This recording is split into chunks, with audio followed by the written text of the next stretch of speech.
All right, so today we are going to talk about x and y intercepts. All right, so before we get into what x and y intercepts are, remember on our graph, we have two axes. We have the x-axis and we have the y-axis. Okay, x-axis is the horizontal, y-axis is the vertical. Now, remember this point in the very center is what we call the origin, and it is the point 0, 0.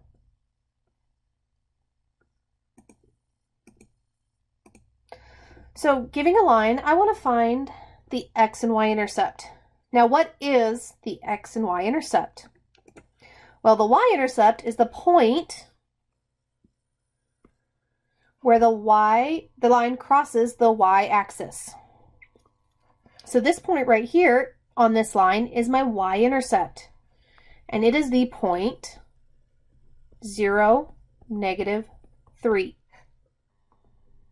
And we know it's the point 0, -3 because I don't move left or right on the x-axis, and I go down 3.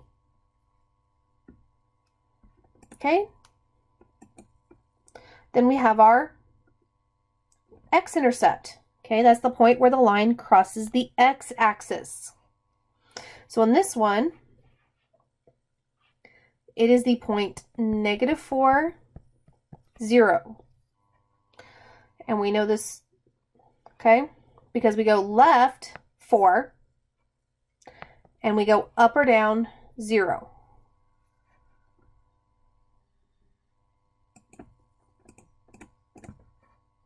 All right, so on this graph, we're going to find the x and y intercept.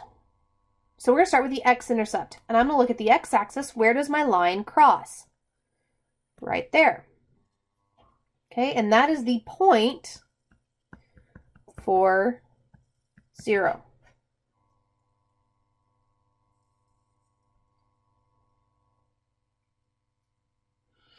Okay, now we're going to find the y-intercept.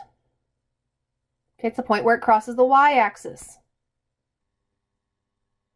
Okay, that point is 0, 3.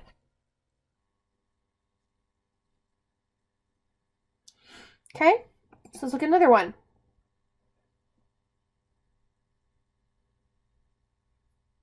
So let's start with the x-intercept. So on the x-axis, the horizontal, find where the line crosses. Okay, 2, 0.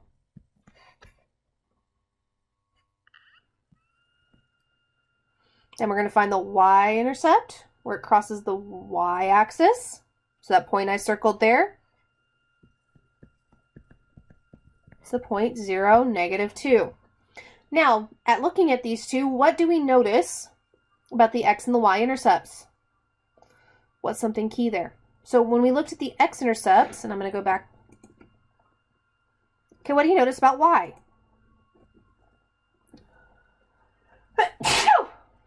Excuse me. Sorry about that, guys.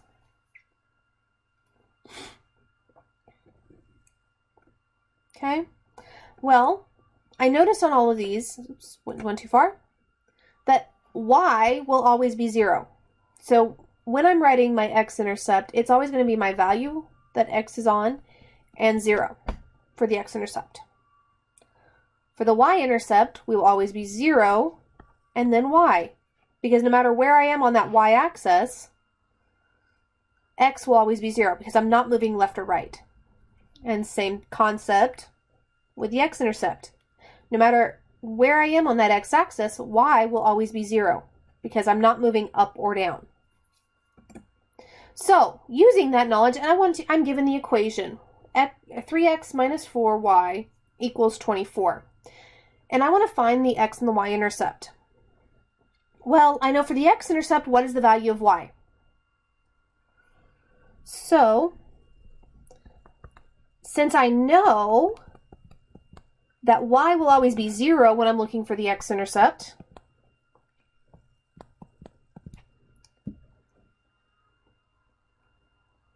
then I can plug in 0 for y.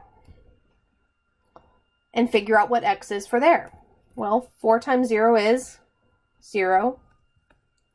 So I'm left with 3x equals 24. 3 times x, so I'm going to divide by 3, and I get x is equal to 8. So my x-intercept is 8, 0. So now let's look at finding the y-intercept. Well, what do I know about x when I'm on the y-axis? Because remember, that's the y-intercept is we're at the point where we cross the y-axis. Well, we know x is 0. So I can plug in 0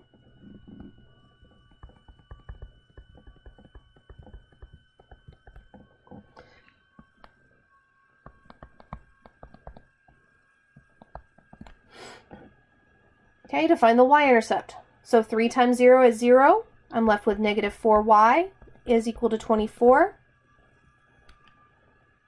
Divide by our negative 4.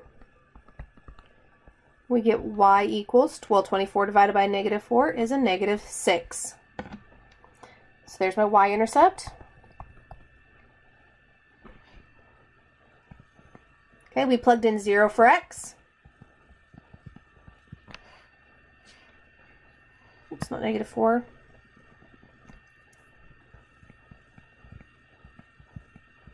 Okay, so my x-intercept is the point 8, 0, and my y-intercept is the point 0, negative 6. So now let's look at another one.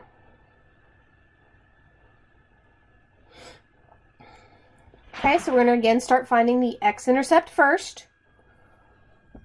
So we've got x minus 4 times 0.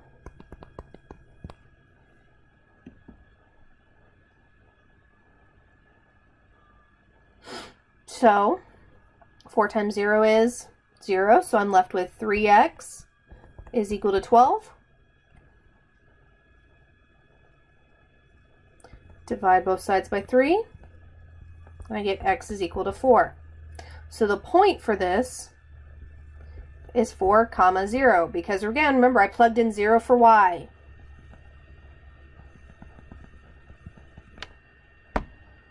So now let's find our y-intercept. So remember, when we're looking for the y, we're plugging in 0 for x because we know on the y-axis, okay, x will always be 0. So we get negative 4. Whoops, that's plus, not minus. Sorry, I didn't catch that in the first one.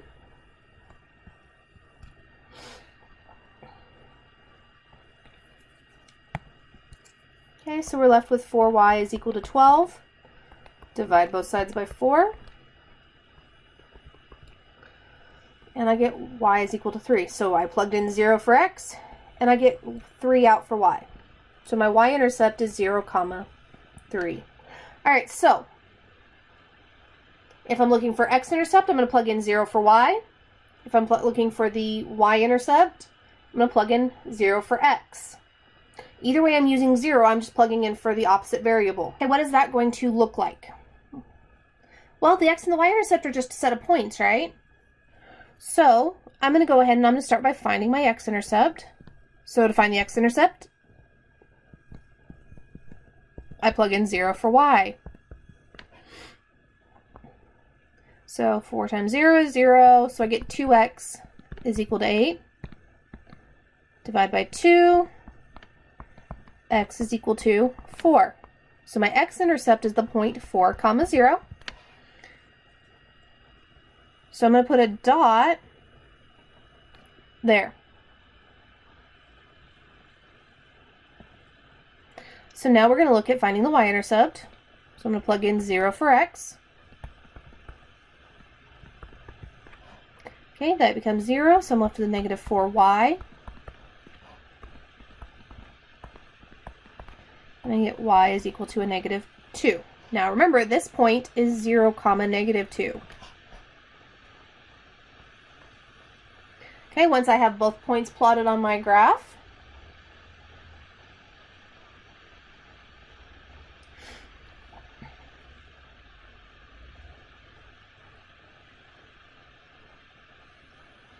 Okay, I can draw a line between my 2 points.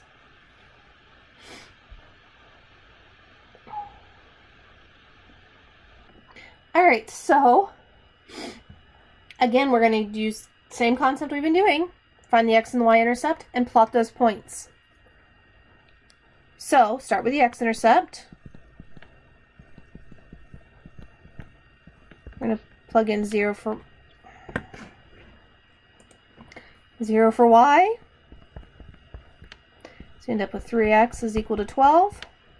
Divide by 3. We'll get x is equal to 4. So we get the point 4, 0, because I got 4 when y was 0. Okay. Then we're going to find our y-intercept.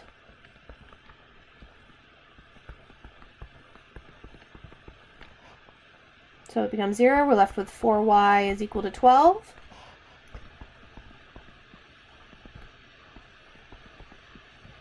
So the point there is 0, 3, because y is 3 when x is 0.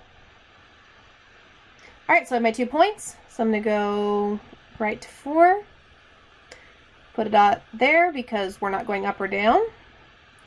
Then I'm going to go, okay, stay at the center, go up to 3.